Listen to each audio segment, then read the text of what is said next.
if you're uncomfortable at any time, send me a message in the chat box and I will stop the recording and ensure confidentiality for that time. So thank you for joining in. My name is Anna. I am a career counselor. I have been doing this work since 2014, and I've been working as a career specialist since about 2 years. I am registered with the Professionals of Canada. So just to let you know that I am backed by a solid professional career professionals body, and I'm here today to discuss what does the employment scenario look like in this situation, which is about post COVID-19, and how can you make most of the opportunities. So like I mentioned before, you can feel free anytime to unmute yourself, put on your video and share what you would like to share, or you can just write in the chat box. I am going to ensure that I listen to it and review it frequently, just to ensure that um, I answer all your questions. Okay, so let's begin with it.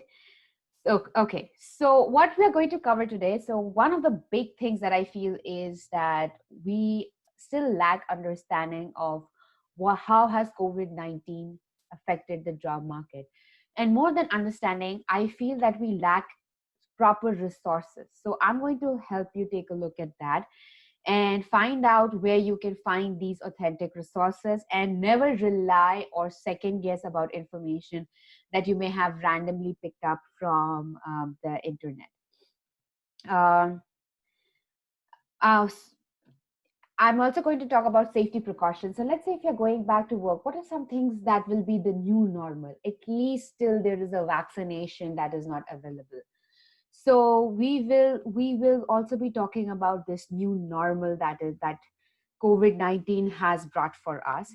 I'm going to talk about PE analysis. Now, I'm not sure if you have heard about um, this particular technique or not, but a PE analysis is basically where you analyze what your personality and your environment has to offer to you. And it could be things that enable you in that moment or things that disable you in that moment. So we're going to look at that particular technique. And definitely, I'm going to take you through what I feel are the most critical steps to preparing for employment opportunities. So I see more people joining in. So welcome, welcome.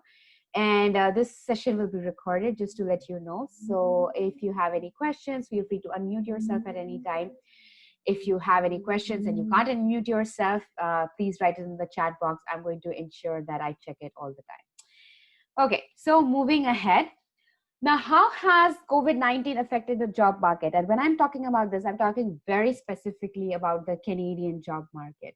So globally, work has been affected. In fact, just yesterday, I was listening to a podcast by a very popular stock market investor, and he was saying this thing that in US there have been a lot of chants that are happening of universal salary. So a universal salary would mean that doesn't matter whether you're working or not, but you're entitled to a certain amount of income. And there is a lot of reason why this is being proposed, but the reason why it has been, or it has been brought to discussions right now, is how COVID has affected the job market. So here are some authentic resources to get information. So there is the StatCan website, where you get all the government-based research on labor market. There is the job bank. So if you see, this is the 2020 March report, where they're talking about how COVID-19 has affected the Canadian labor market. So this is a synopsis of what reports from StatCan can look like. You have the job bank, where you can actually look at the actual job market trends in almost real time. So you might not find daily updates, but definitely you'll find weekly updates. And of course, you can check out my website. I have monthly newsletters. You can check out these monthly newsletters. You can download these newsletters, where what I try to do is I try to give you the most critical information from the month, and I pass it on to you and help you make an educated decision on how you should move ahead. Now, I wouldn't want you to just leave at that. I wanted to take you through this job search website so that you understand how you can look at the news. So, what I'm going to do is I'm going to share my screen. Uh, and this is what the job bank website looks like. I am not sure if you have ever taken a look at it. The link is in the presentation, and these presentation slide decks will be shared with you at the end of this presentation. So don't worry about it. You don't need to take any notes or anything like that. You are taken care of. I'll ensure that. So if you select the option of trend analysis, what I would suggest you to do is go to news and reports. Now, when you do that and then you check out news and reports, you can see that you have a province-wise distribution of information. Since I am in Ontario, you can either select it from the state from the map, or you can select it from the options here. I'll select Ontario, and it gives me information, labor market information in the following categories. So one is just the latest job news. The next one is latest development in terms of the popular labor market bulletins. Then you can also look at how industry-wise your job market looks like. So if you would like to mention an industry you want me to check out, please write it in the chat box as I'm taking you through these categories. And then the economic scan, so the big picture. So what does it say? So what does the economic trend says? These would be more visual graphs and information that you can use. Okay, so I got a request for telecommunications. I'm going to do that. You can also look at the wages in Ontario and employment outlooks in Ontario. So for sure, so if I have to say telecommunications, so these are your options, and I am taking a look at it as I am doing with you. So do you think it would be a part of information and culture, telecommunications, Ali? No, okay. Professional and technical services? They are technical and scientific services? I think so. There should be a separate one. I'm sorry, just a second. What is the category you said? Telecommunications, telecom. I think it should come either under IT, and it should be like telecom and IT, or IT and telecommunications, or IT something. Have you used this website before, Ali? Yeah, this is Job Bank, right? Yes. So yes, I have used it. It was there, I think. Okay, you have used. I was, and did you try to figure out your knock code? Yes. Okay, so just to let you know that this is a different coding system. This is an industry coding system. It's not a job in coding system. So I will show you that also. However, just as of now, what I feel is that your industry would be in the professional, technical, and scientific services. Okay. So all I need to hit is go, and what it does, it gives me, so for example, now this is a 2-year period that was latest uploaded 2016 to 18. Just to let you know, 2020 reports are being uploaded. So since professional, scientific, and technical services are still further in the back, they haven't been uploaded for 2020, but they are in the process. I can show you for the options. So for example, if I just look at agriculture, or even if I look at food services, so you can see that, though, you can see the 2020 report over here, right? So just give it some time. They are in the process of reporting, of updating those reports. It's just that they have begun with the beginning categories, and that's how they are moving ahead. Now, this is one way of seeing industry specific data about your job. There is another way, and that is, like I mentioned, you can just look at the latest job news. So since we've already selected regions in Ontario, I can become even more specific.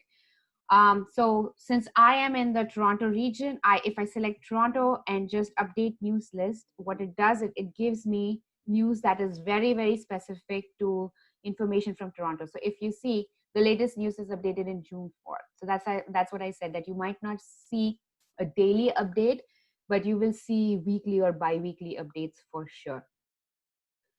So this is another way. Now, what you were asking, and I'm not sure if you have ever used this tool, the job bank tool for other than reports and trend analysis, and that is you can look at trend analysis through your occupations. All right, and over here, if you write telecommunications, is there a specific region you are looking for, Ali? Toronto is fine.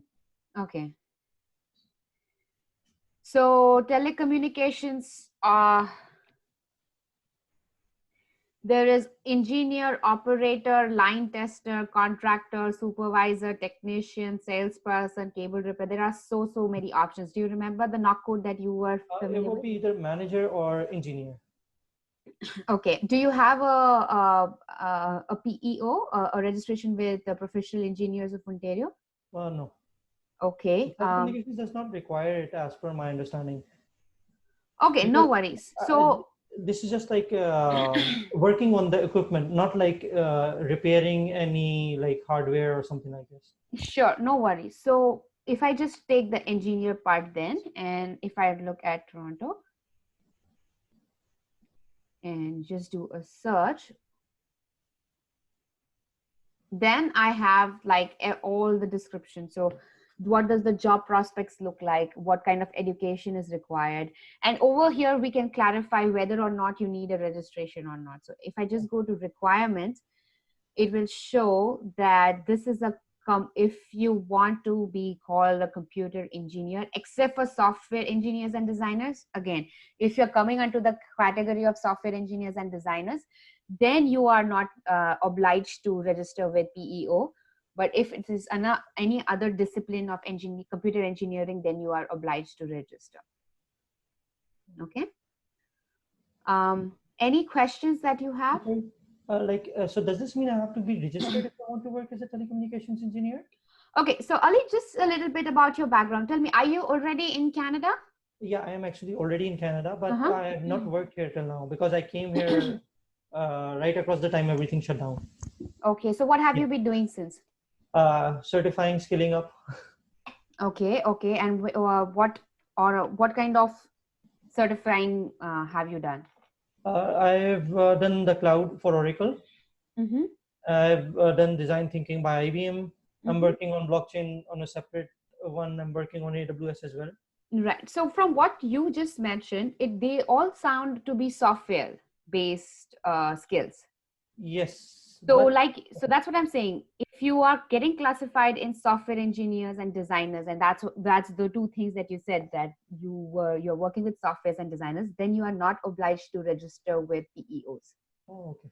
Right now, what if is there a particular professional title that you're looking for? Something that is normally the titles that I have found are network engineer, communications engineer, and a few other that I found. If you can just give me a minute, I can have one open here as well. Net- is it? Under telecommunications engineer itself. Okay, yeah, so that's what I'm saying. So if so you always have to go back to the knock code. Let's say if I write network engineer 21 excuse me 2147. So again, when I see this 2147, it is similar to the coding that I saw for the software engineer. If I check this,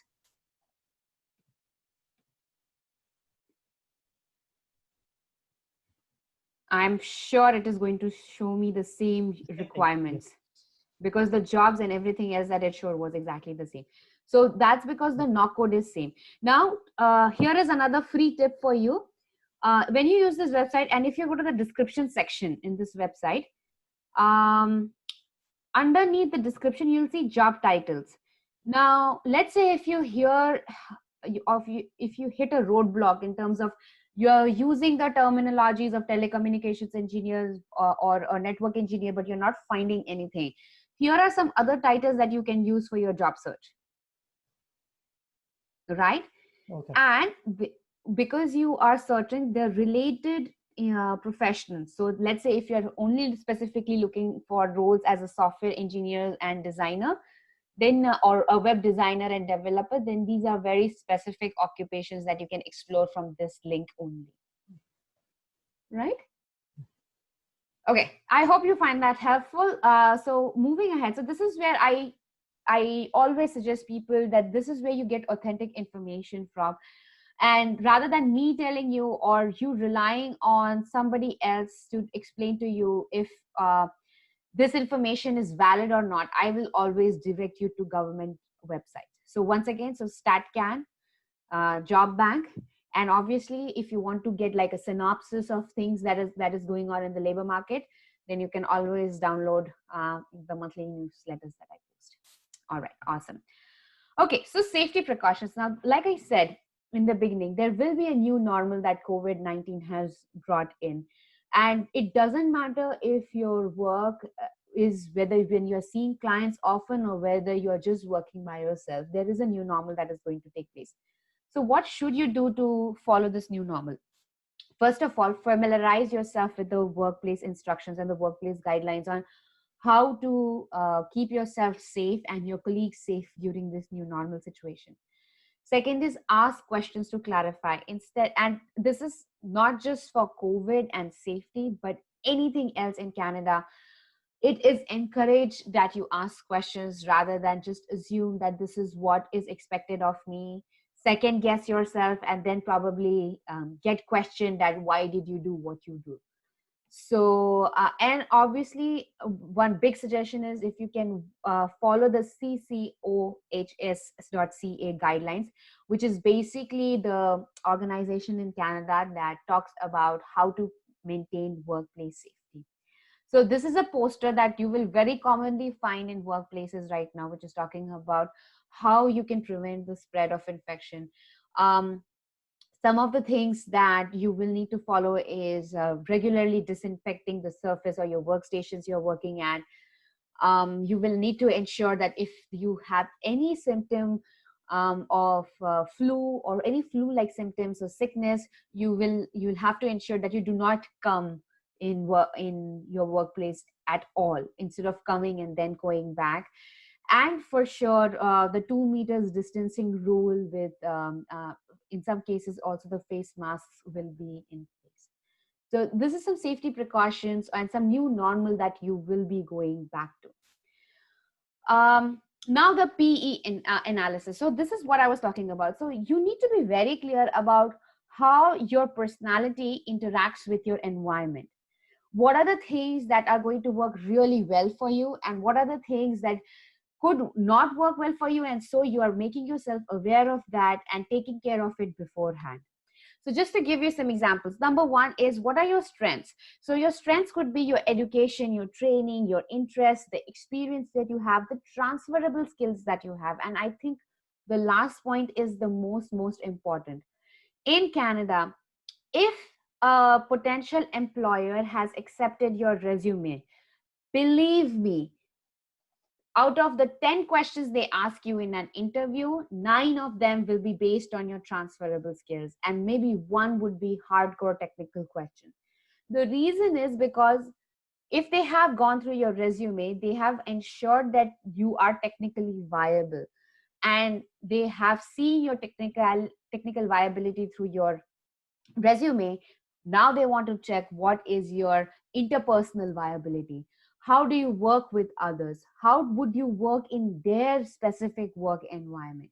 So these are some things that employers, they want to ensure that they know, they are certain, because hiring a person is at minimum a $4,000 investment. At minimum it can go to $40,000. I know of clients, I know of incidents where people have gone first day to the job, and they were probably not dressed professionally. I remember one of my spouse's friend went to work in t-shirt and jeans first day at work, and that was the last day at work at his workplace also, because he was fired effective immediately. Now, if you're working for organizations like Apple and Google, where they encourage more casual culture, that's fine completely. But you need to be very careful about the culture of the organization that you are trying to belong to. So, and that's where your transferable skills will also be measured. Um, I was recently looking or hearing the VP of Apotex speak about hiring in Apotex Industries. Now, though it's a pharmaceutical industry, I think she was very right when she said that one of the most important questions, or one of the questions that they will ask any candidate when they are interviewing them is, tell me about an accomplishment of your life, what you did, how did you do it, and what would the outcome of it. This question will come invariably. And in that answer that you give, the way you highlight your transferable skills, the way you communicate how you use the skills are going to show the best about you. So recognize your strengths. Also recognize your personal challenges. So there could be a lack of relevant experience or studies, and probably Ali, that's why you have been doing upskilling in one word, right? So that's what you have been doing for some time, and that's where you are trying to show that you really want to belong here. And that passion shows when they see it reflected in your resume, that you have taken that extra step. So upskilling with local education, with local experience, is an excellent way of doing that. So if that is a challenge, there are ways of overcoming that challenge, and I'll be coming to that once again. Lack of ability to demonstrate skills. So sometimes, and I have seen it with my clients, especially clients who are newcomers to Canada, that they may have done a lot of things in their life, they have achieved a lot of things, but they really do not know how to put it in words and express themselves. And that is where, as an interview coach, I teach people the STAR technique, where you explain the situation or task in one or two sentences. You explain the action that you take in four or five sentences. So that's where the meat of what you're saying lies. And then you describe the result in one sentence, the outcome of what you did. So this is a good technique if you feel that is where you're lacking, your ability to demonstrate your skills in words. And then the opportunities. So the opportunities for you right now in workplace is that the market is re-emerging. Maybe not in a speed that we were expecting, but it is re-emerging. And that's why people are looking for new talents. People are looking for hiring and fulfilling their hiring needs. In fact, I have been contacted by Aerotech Industries. They have been looking. They are desperately looking to hire people. Though it's not um, database based work. It's more working with your hands. They are still paying a very good income of $20 to $22 per hour. So I think that is really really good income that they're paying. I know that organizations like BMO, like the top five banks, I would say BMO, RBC, Scotia, even HSBC, I know they are hiring right now. I know of Apotex Industries that are hiring right now. So actually, hiring may have slowed down a little, but it never came to a halt. And now, because the market is reopening, it's actually picking up. So you are probably entering the market in just the market sweet spot. It's just that if you are ready, there is no way anybody can stop you to get inside. And right now, because of COVID, the networking opportunities have also become more easier than before. I remember that there is this women in not-for-profit group that I belong to, and I had to go to these meetings once every 2 months physically. And the journey is, I have to drive till the TTC. From TTC, I have to take a tram. From tram, I have to walk another way, and that's how I reach there. But now networking has become so easy because all these things are happening virtually. I don't really need to go anywhere. In fact, even volunteering opportunities are happening online. And uh, uh, and that's the best part of it, that if the volunteering opportunities are, if you can do those from the comfort of your home, you are actually also building your Canadian work experience, right? Now the risks. Now risks, or I would say the fear that is there in the market. So one of the reasons that people are not going back to work, and this is what recent studies show, is that they have a fear of getting infected. And more than getting sick themselves, either they have older parents that they're living with, or they have young children, and they are more scared of spreading that infection rather than them getting infected. So that's the number one fear right now. There is fear of rejection, that they will try, but they'll not get it. And obviously, then there is the fear of failure. So if you have these mapped out and you have it very clearly mapped up about what is your education and training and what is your interest and your experience, your transferable skills, the challenges personally you have, the opportunities and risks you recognize, when you have that mapped out, you can have this beautiful marriage of your your expertise with the job that needs that expertise. So you, this is how you ready yourself for the actual event. Now, how to prepare for employment opportunities, and here is where uh, I will summarize everything that we've discussed. Now, number one, upskilling. You can sit at home and upskill. If you're in Canada and if you have your Canada library card, you can upskill for free of charge, because in Canada, with your library card, you can access all the courses of lynda.com, lynda.com, for free of charge, get certificates at the end of fulfilling all those courses. Okay. Networking, and networking just doesn't mean talking to people, but networking means go to virtual job fairs, look at how, what are the opportunities they have.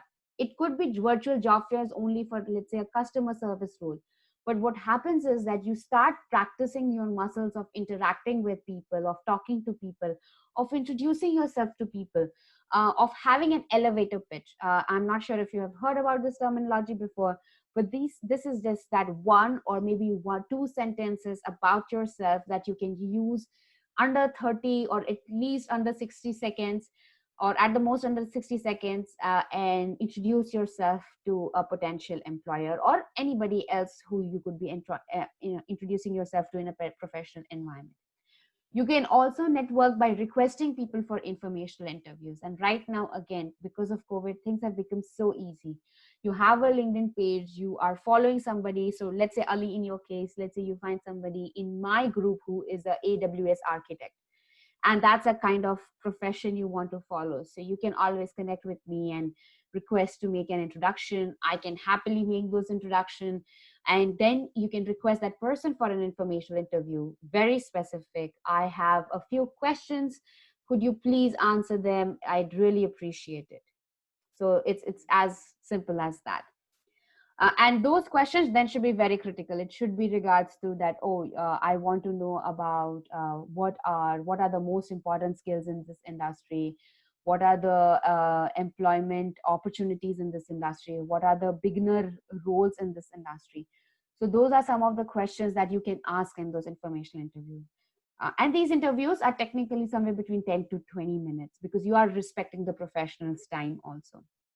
Volunteering, online volunteering, you can actually find opportunities for that. Go to volunteer.ca website. If you are in Toronto and you're looking for options specific to Toronto, you can go to volunteertoronto.com website. If you're in the Peel area, so let's say Mississauga, Brampton, Caledon, go to the website that is of Volunteer MBC, M for Mississauga, B for Brampton, C for Caledon.org. You will find virtual volunteering options right now also. And even if you find an in-person volunteering option, maybe you have to go there just once a week, say a Saturday morning for 4 hours. That's good, because you are building your Canadian experience. Next time you make your resume can show that you have been working in Canada. The person that you work under can be your reference for your work in Canada. So this is why volunteering is so critical. Accessing resources and accessing community resources. If you're not aware about the community resources, go to any community center that is close to you, interact with them, ask them about what the resources are available and how you can make use of them. Budgeting. Now, this is very critical, especially if you have been laid off, or if you have just come to the country, haven't found work, or you have already put up your resignation, but you haven't been able to come into the country. Please budget it, because this can be the number one stressor you can have when you come to a new country. All right. So and you can find ways and options of reducing your budgeting. So for example, our resources, the resources from here, we have food banks, and you can make your food bills really low. We have furniture banks, and let's say if you are new to Canada and you want to buy furniture, you can make that bill very low. And of course, then you move to the applying stage. And applying, the number one technique to apply for a job is actually through networking. So why? Because through networking, you find out more about opportunities, you make an internal connection, and you get referred directly for a job. Okay. So these are the 6 steps that I feel which finally gets you for a formal interview. I am still not saying that you will get a job, but doing these things at least get you are the ways that get you closer to your interview. Now, of course, I am not trying to de-emphasize the importance of having a good professional resume, a well thought cover letter, because that is the tool that you're going to use to apply anyways. Even if somebody is referring you, you will still be applying using those tools.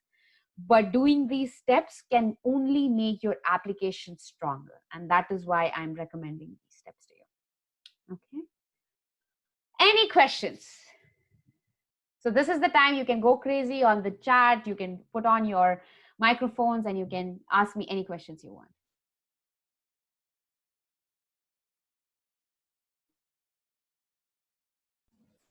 Hi. Hi. Yeah. So I just wanted about to know about the volunteering, Mhm. like because I'm if I can like help someone during this time, like what are the opportunities? Like what can I? What would they require of me? Your time. Volunteering first. So see, volunteering first begins with the intention that you want to help, and not because you want a reference, right? If you are going with that tertiary thought in mind, it will not be personally meaningful to you. You'll just think that this is a job you need to get through it. So choose a volunteering opportunity of your choice. I'll give you an example. A number of my clients, they just volunteer in the closest gurdwara to them. So for right now, during COVID-19, a lot of seniors, South Asian seniors, were going hungry. So these people, they got together. They had all the personal protective equipment with them, and they just made these food packets. And then somebody had a delivery van, and they had it delivered to these different places where they were told that they're really in dire need of food. But that is something, what I'm saying, that was very, very, it was something which was meaningful to them, and they were able to do that. Okay. Now let's say if your interest, your passion, your whole life revolves around computers and software and so on and so forth, you can always volunteer by helping someone develop a website, maintain a website. I know of organizations, let's say Rotary, they have different events, so they want somebody to design their flyers and things like that. So you can just start with those small initiatives. I also know of clients who are looking for people who can tutor them about using computers, and especially right now, since the world is going virtual, so to say, there is a dire need of professionals who can teach seniors how to use computers, right? Again, it's all virtual, but that need is still there. So there are so many ways you can begin with. And like I said, once you go through these websites, they give you such good information about selecting what are your interests, how long do you want to work, how often can you volunteer. They give you all those filters and help you find the opportunity of your choice. Thank you. My pleasure. Any other question? Fernanda, any questions, Fernanda? You can type them too.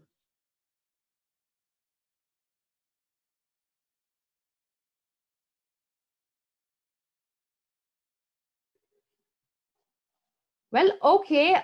If those are all the questions, I can move ahead.